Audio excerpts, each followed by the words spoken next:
ল'ৰা ছোৱালী জন্ম দিওঁতে যিমানখিনি কষ্ট আৰু জন্ম হোৱাৰ পাছত যেতিয়া মাকৰ হাতত সেই সন্তানটো দি দিয়ে, মাকৰ সেই কষ্টখিনি কিন্তু অট'মেটিক আঁতৰি যায়।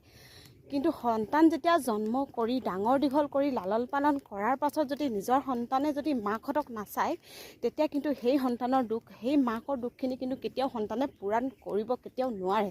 কিন্তু এতিয়া মই এজনী মাক নিজে বুজি পাইছোঁ। কিন্তু মই এতিয়া সন্তানৰ কাৰণে মানে মোৰ ল'ৰাটো স্কুল 12 বজাত ছুটি দিব, মই আহিছোঁ এতিয়া ল'ৰাটো স্কুলৰ পৰা নিবলৈ কাৰণে। না কাৰোবাক লগ পাইছোঁ, না কাৰোবাক এখন স্কুটি পাইছোঁ, না কাৰোবাক লগ পাইছোঁ, কাকো লগ নাই, এখন লাইন গাড়ী এখন অহা নাই এতিয়ালৈকে। ইমানেই গৰমত মই খোজে আহি আছোঁ। কিমানখিনি কষ্ট কৰিব লাগে এটা সন্তান বা এজনী মাকে এটা সন্তানৰ কাৰণে।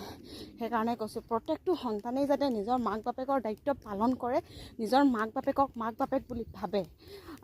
কৈছোঁ নহয়, জন্ম দিয়া সময়ত যিমানখিনি কষ্ট এজনী মাকে মানে ভোগে, সেই কষ্টখিনি যেতিয়া সন্তানটো জন্ম হোৱাৰ পিছত কোচত দি দিয়ে, সেই মাকে কেতিয়াও সেই দুখখিনি অনুভৱ কেতিয়াও নকৰে। আৰু তেতিয়া সন্তানৰ এটা গালত চুমা খাই দিয়াৰ পাছত সেই দুখ পাহৰি যায়। কিন্তু যেতিয়া সেই সন্তান ডাঙৰ দীঘল হোৱাৰ পাছত যে মাকক যদি কষ্ট দিয়ে, মাকৰ দুখবোৰ বুজি নাপায়, কিন্তু তেতিয়া তাতোতকৈ আৰু দুখৰ বিষয় একো নাথাকে।